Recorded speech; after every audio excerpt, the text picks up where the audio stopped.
Live. Welcome to Android On Air, the original Android Hangout Show on Google+.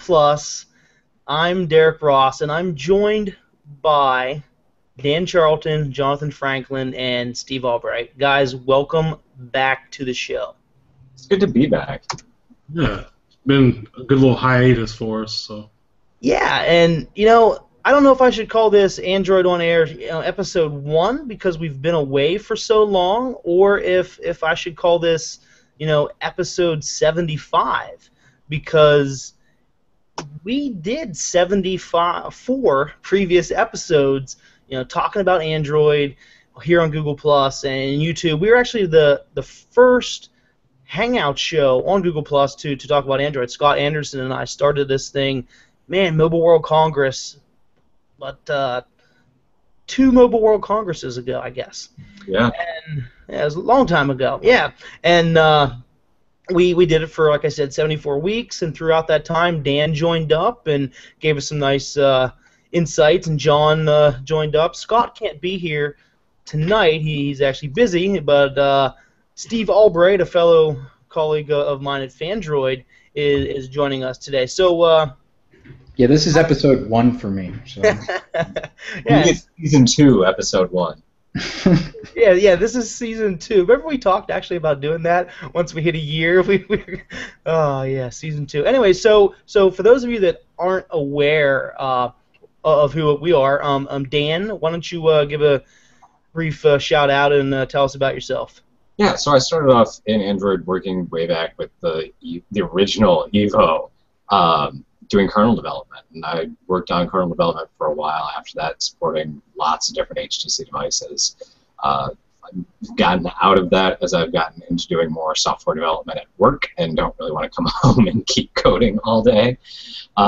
So haven't really been as involved with that, but I still keep up with everything that's going on with Android, and I'm obviously still very passionate about it. All right, John, welcome back again, man, and why don't you tell everybody a little bit about yourself? I think we all kind of have HTC roots on that one, but yeah, I started with the Droid Incredible and kind of went from there, got into Android more, and the whole root community turned into just kind of following a little bit of everything, been to Android barbecue, and just went from there. The Big Android Barbecue is definitely a lot of fun. I'm looking forward to a mini version of the barbecue coming up here at Google I/O in a few weeks. And speaking of that, Steve will be there with me. Steve, welcome to the show. Nice to have you here. Why don't you tell everybody a little bit about yourself and what you do for your day job? Well, my day job is taking care of lots of kids. I have a part-time job developing for Android, but I work for Fandroid, the parent company Neverstill, and I work closely with the owner, Rob Jackson. But basically, I just am developing our internal apps. We've done a lot of other apps on the side, but we're going back to our roots of Fandroid now, so you can see a lot of new improvements I'll be updating in the Fandroid News app, and it's a fun job. It's been a hobby of mine. I actually started out with the Droid Aris, which is the worst phone ever. But once it was more of an experiment phone, and then I got hooked, and I couldn't even name how many devices I have. So That's good. Spoken like a true Android developer, having as many devices possible available, right? All right. the hard part is keeping them charged. Yes. Oh yeah, sure. So back whenever we originally did the show, we did a whole lot of news. It was just news regurgitation, and we talked a little bit about things from time to time. We had developers on the show from the community and spoke about different things. Well, we're going to not regurgitate the news because you guys read Fandroid, right? And all the sorts of other sites out there that have Android news at your disposal day to day. So what we're going to do is we're not going to bore you with just the news. We're going to have some discussion about a couple key points in the news, and this week we're going to hit the big ones: iOS version 8, which was announced earlier this week at WWDC 14, and what that kind of means for Android as a whole. Is it good, bad, we're not going to fanboy out, and we're not going to say, oh, it's horrible, or it's awesome, we're going to try to be objective here. And then we're going to hit some big news, definitely for the Android world, with version 4.4.3, which was released years ago as well. So let's talk about some iOS 8 features here that really brought iOS almost on par with all the features that we've been using for years to say, well, Android has this, iOS doesn't have that. So iOS announced third-party keyboards, and while that might not seem like a big deal, it's customization, something that iOS wasn't up to par with. Excuse me. The big deal isn't so much the fact that it's just third-party keyboard apps. It's more the framework behind it that's going to start allowing people to replace and rewrite pieces of the core, the core iOS experience. Replacing the keyboards is kind of the first step. It's the huge thing that Android had that everybody raves about. But it's not just that, right? With Android, you can replace the dialer, you can replace the search app, you can replace everything. And I think Apple's going to increasingly have to go that direction. And you already see it with the way that they can do the sharing and the intents, which is built on that same framework. And now, as you said, that's actually another feature that for years, you couldn't share data, really between any app you wanted to, like you can on Android. I can open up, let's say, a Hangout I can open up a Google Doc or something and share it to Hangout. I can also share it to, the URL or something to the Hangout. I can open up, YouTube video and share that YouTube video URL to a Hangout or to Google Plus or to, pretty much any app that's available. And you really couldn't do that so much on iOS, and now you can. So it's something we've really, taken for granted that you can share to almost any app that you have installed. And now you can do that on iOS. Also, predictive text, kind of moving back towards keyboards. Yeah, so now you're going to be able to swipe and use quick type or predictive text. And once again, something that we've really had for years. Revolutionary, right there. That's totally revolutionary. Well, yeah, I mean, this really isn't a breakthrough. Obviously, it's one of those things where you're like, wow, that didn't already exist in iOS. Are you kidding? It's kind of sad, really, that it hasn't existed, but all these features that we've just named 3 features so far, but each one of them, they're very well polished and work very well. They're not clunky implementations. They just work, and they just work out of the box, it looks like. Sure, but I mean, predictive text is one of those things that, I mean, it works a certain way. Your predictive algorithm might be better than somebody else's, but at the end of the day, it's popping up a text box over the keyboard. There's not any way to do that badly. Yeah, especially like if the only word in your library is Hodor, Exactly. and you're going to predict your next word. If you only have Hodor in your library, then you're only going to predict Hodor, right? Yeah. Hodor. That seems to be a good feature request for the Hodor keyboard is predictive text. I need to tell. Yeah, you never know what your next thought is going to be. Is it going to be all caps Hodor? Or is it going to be, just a capital H or all lowercase Hodor? There's a lot of variations in that. Use predictive text 1 star until you implement this. All right, so another iOS feature that, once again, we've really taken for granted for years is widgets. Now, iOS's implementation of widgets is really nice, but it's different. They're not on the home screen, but they're active widgets that are in the notification drop-down shade. So they now have widgets. So we can't really argue that, I need my widgets now.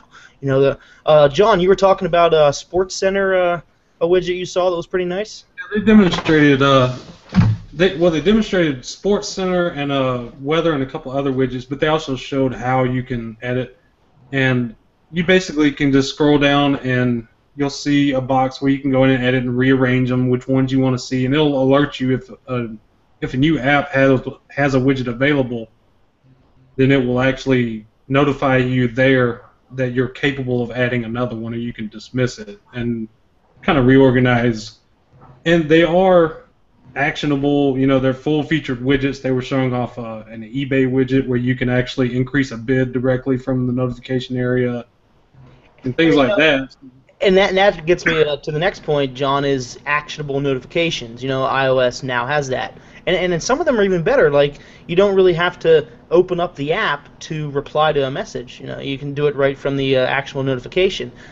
And, stock Android, doesn't have that yet. I think that'd be a great feature to have. Third-party Android apps that allow you to do that. Yeah, exactly. Third-party apps do, but not everybody knows that you can go out there and find an app to do that. That's the that's the issue.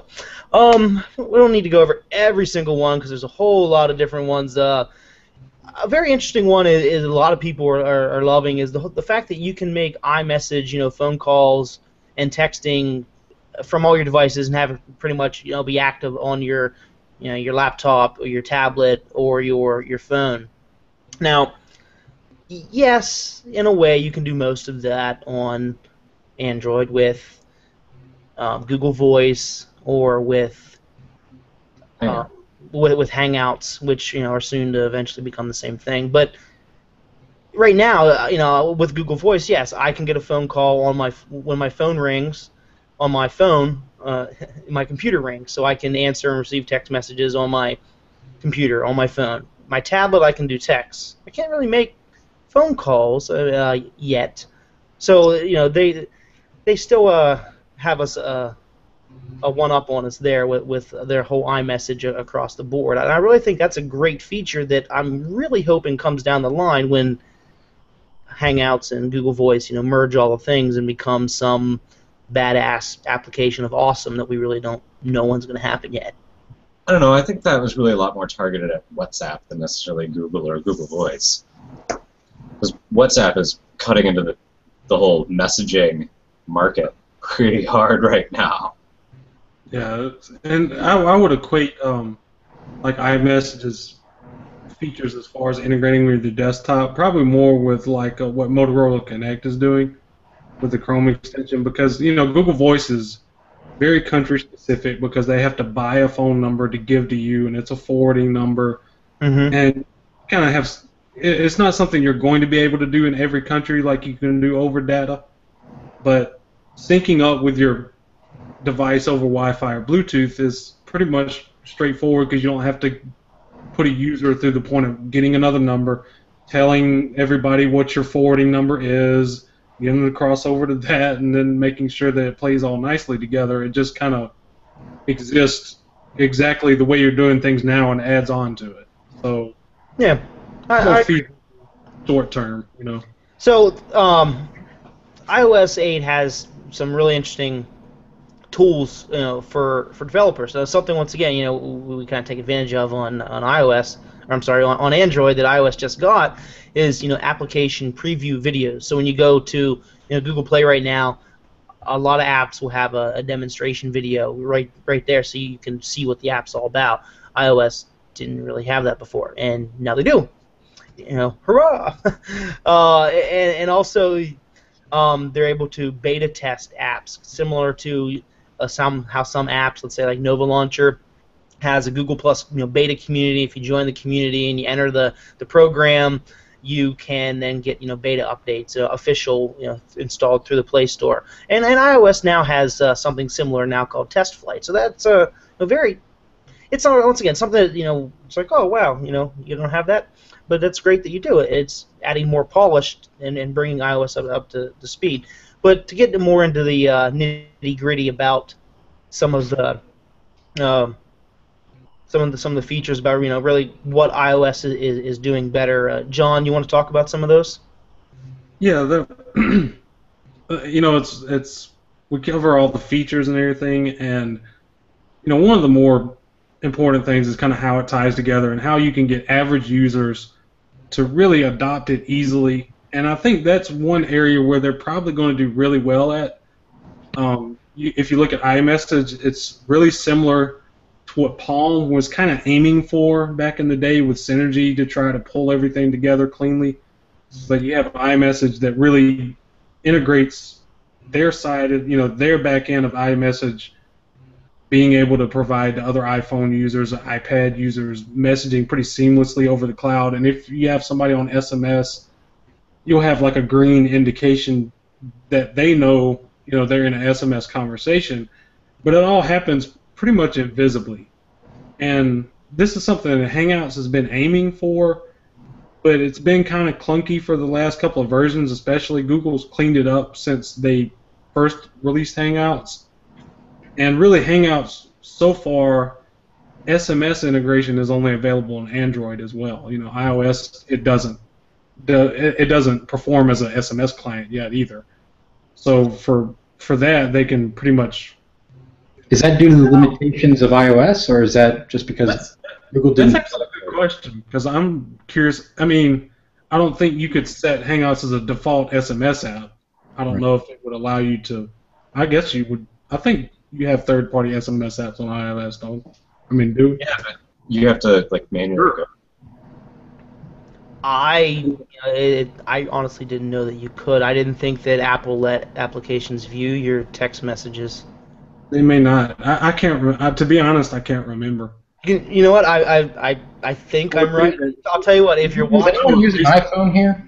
If you're watching or listening right now, and you actually know the answer to this question, please drop a message in the comments and let us know. I think that iOS cannot do this. iOS does not allow applications to read, third-party applications to read your text messages. I believe that's how it is. If that is changed and I'm wrong, let us know and it'll give us a good discussion point further on this. It's an iPad, so I really can't answer on the SMS front. But yeah. So the other one, handoff. This is something that you can do through all of your Google services in a way, and this is something that Microsoft's web services can also do. And basically they're approaching different ways of handling the continuous client. If you start to work on an email on Android and you stop and it goes to your composed or your drafts or whatever, and you can pick up on desktop by going to your desktop on Gmail and picking up from your drafts there, or if you start on a Drive document. But the way handoff is working is actually if you're on, say, a Mac computer, and this is right now limited to Apple's own applications, but you will actually get a thing on the lock screen or wherever on your iPad, so you can pick up exactly where you left off and actually open into the app, directly where you were. So in a way, I think that is more obvious, and of course you can dismiss that as well. But in terms of actually just completely, continuously going from one device to the other, it's a pretty clean shot. And that's one, that's a couple of areas where they really are kind of exposing a couple of gaps in the way that Google's doing it right now. Yeah, no, I mean, the thing that Apple always does well is implementation. It's very clean, it's very polished. And to serve that, one of the other things that they're doing is actually bringing out their own proprietary coding languages with Swift and Metal. So, Steve, can you tell us a little bit more about what those are and what they're going to sort of mean for iOS developers? Well, it's going to give them a little bit more flexibility than just developing in Cocoa right now. And it's more, the one fascinating thing I found was the real-time dynamic evaluation, which could speed up development time by a great deal. I mean, that'd be just awesome to have as a developer, and that's something I'm always looking for in new IDEs, because testing is what takes the longest part of development, in my case anyway. Yes. But they introduced Metal, which is going to be, it's still not 100% from what I hear, but it's for to do 3D gaming better. Yeah. Essentially, I mean, it comes down to they were telling everyone about this product, but it wasn't really 100% complete. It still had its issues. So I mean, that's what it comes down to. All of these things. Android Studio. What's that? So kind of like Android Studio, where it's announced but not fully complete. Well, that was kind of released as a beta, so I mean, no one's going to be jumping aboard. I guess they kind of released it the same way. Yeah, I can give you that. But the thing about all these features that they introduced too, I mean, they all sound wonderful, but I want to really see how they work. Like, what about the widgets? I mean, you know, iOS widgets will drain the battery. I mean, that's going to be a big, you know, performance issue if it does. And I have a feeling that they rushed a lot of these features out to catch up to Android because they had to. Yeah. As a developer, it still doesn't make me want to develop iOS apps because if I develop an app, it's an awesome app. I spent a half a year doing it or something, and then Apple rejects it, or it takes another half year to get approved to the App Store. That's a big influence on if I'm developing for that app or that platform or not. So it'll be interesting to see where Swift and Metal come as it gets further developed. So let's stop talking about development stuff here for a second. And Dan, so iOS, you know, really got a lot more polished this week. Or at least it will when it hits public release here sometime in the fall. So is this a threat for Android since they're now on par, or maybe a few features are better than Android? Is it a threat? You know, should we be worried, concerned? Should we rename this to iOS on Air for next week, or what?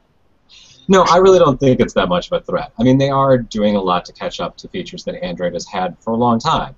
And it's not that Apple's not doing them well, because they really legitimately are. And they still have several more months to finish the polish on some of the less complete features before they actually release it.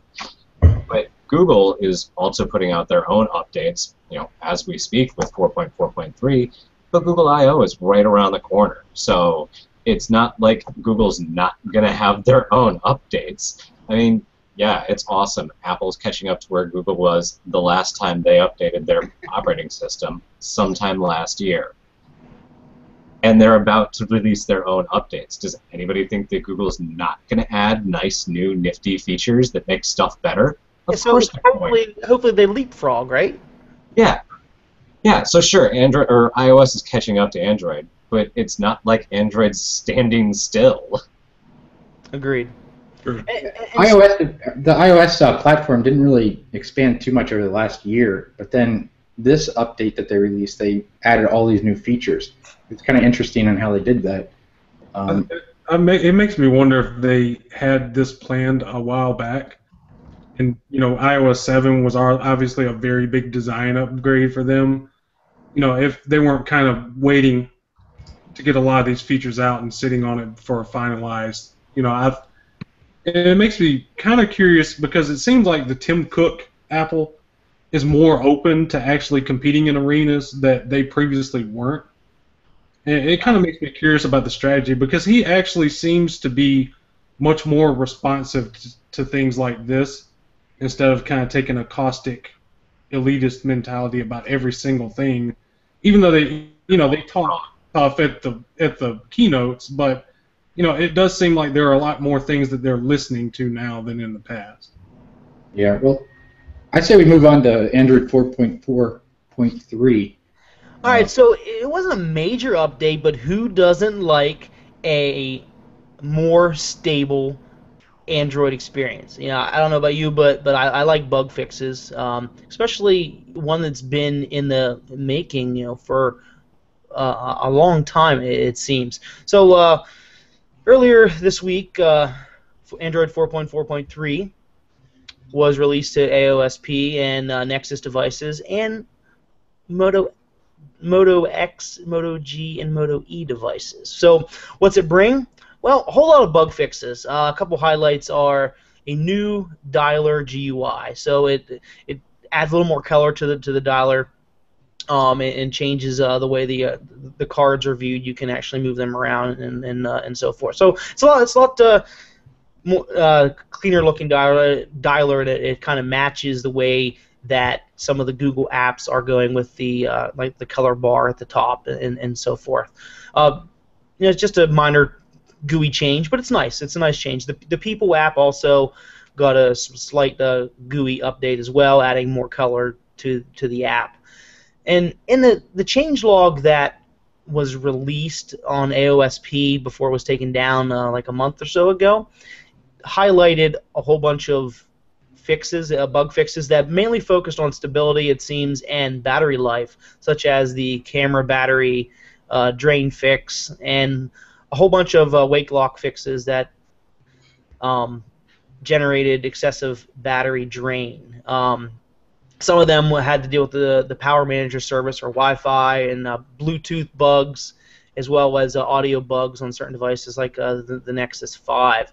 So, yeah, there was Android as a whole battery/wake lock fixes and bug fixes. There were some targeted updates, such as like for the Nexus 5 and Nexus 4.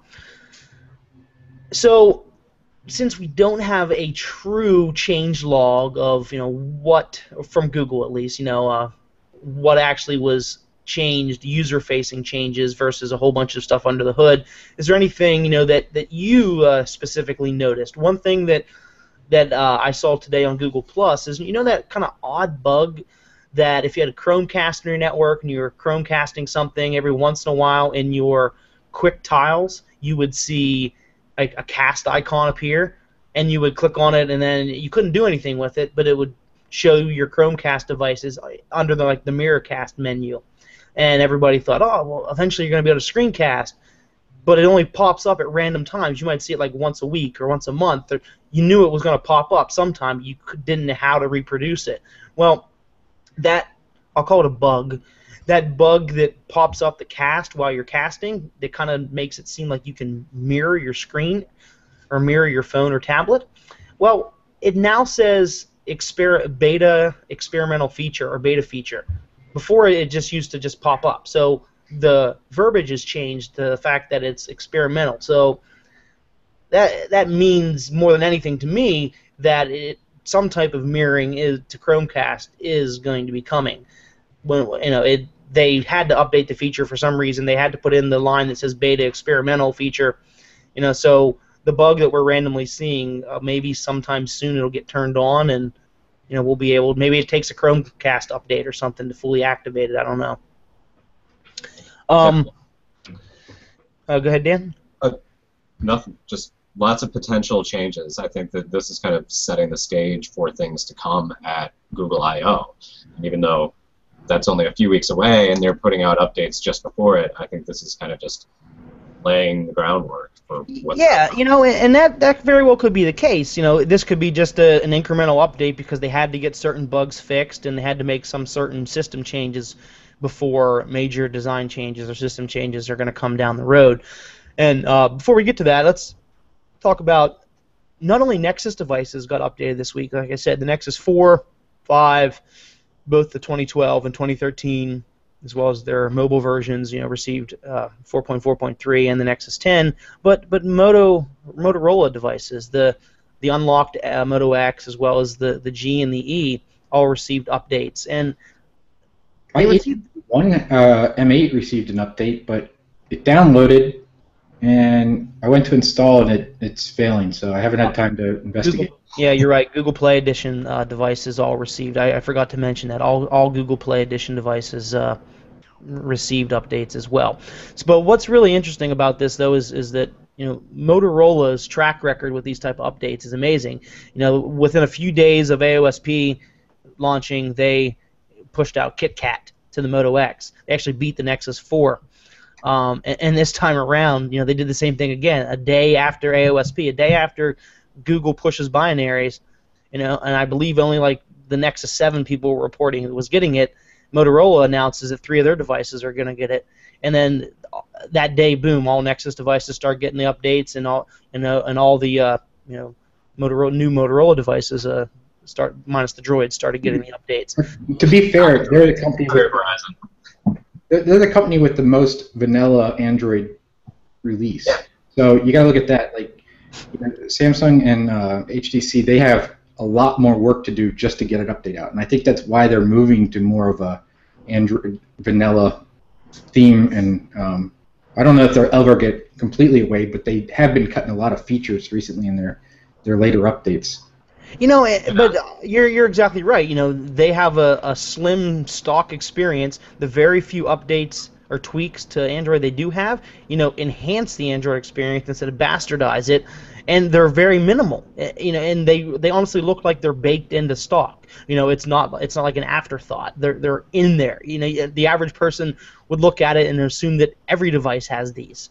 And I think that minimalistic approach that they have allowed them to update so quickly, as well as access to the PDK, the Platform Developers Kit, which I'm sure other OEM brands have access to, but it still probably takes them forever because of their heavily skinned, heavily custom UI experience to update so quickly. And the fact that Motorola was able to do that again and again, I don't know why people need to be flocking to these devices. They really, if you want timely updates.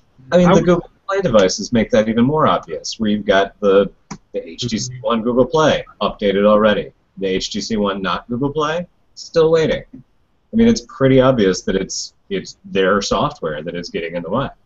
I think it's really impressive because if you look at like a Google Play Edition device, those OEMs are, obligated to provide updates within a time frame, and Motorola is doing this on their own, and they're beast mode right now at putting updates out. Yeah. But and it's really impressive, and it also makes me think, especially after seeing Android Wear, because Google's being pretty open about the fact that they're working with LG and Motorola right now. I mean, you have Roman Nurek putting up videos about their design story, and I think that Google's doing a lot more behind the scenes than they used to.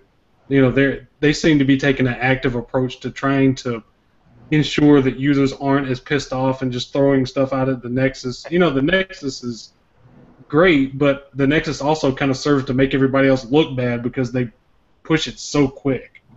And John, one last thing here before we move to wrap up. Since you did talk about the Nexus pushing the over-the-air updates so quick, well, this time, Moto X, E, and G users were getting updates just as fast, if not faster. So I want to know, if you're watching and listening, and you are an Nexus owner, and you saw one of your buddies with a Moto X or G or E get 4.4.3 before you, how'd that make you feel? Nexus was, generally, supposed to be first, and here, other devices are getting updates maybe a day or maybe a week, depending on how lucky or unlucky you are through the rollout methods. How does that make you feel? I think it's awesome that it's happening. I think it's great that somebody else is able to do that. Of course, if I didn't sideload my updates on both my devices, my Nexus 7 2013 and my Moto X, I'd be a little mad if I didn't have it. But thankfully I sideloaded it. But what do you guys think about that? Should Nexus users be a little upset, or should it be grateful? No, I mean, I think you hit the nail on the head. If you really want it that badly, then go sideload it yourself. The links to download it are published everywhere as soon as they're available. If you really want it that badly and you don't want to wait for the rollout, then go get it. It's not that hard. And chances are, after a week or two, you're going to get it. It's just rollouts. When you're rolling out to millions and millions of devices, it does take time. You think about how many devices are out there. Right now, I don't know how many Nexus devices there are in circulation, but last month it was like 8 or 9% I think of devices had KitKat, which would have been 2 months ago. It was that. So I mean, that's a pretty big chunk of the Android ecosystem to have KitKats. There are a lot of Nexus devices out there, or Google Play Edition devices. Yeah. All right. Well, we're gonna stop here. It's been about a half hour. We went a couple minutes longer than extra, but we're gonna try it this way. We used to do the show for an hour because we regurgitated a lot of news, but we really only want to talk about 1 to 2 to 3 topics each week.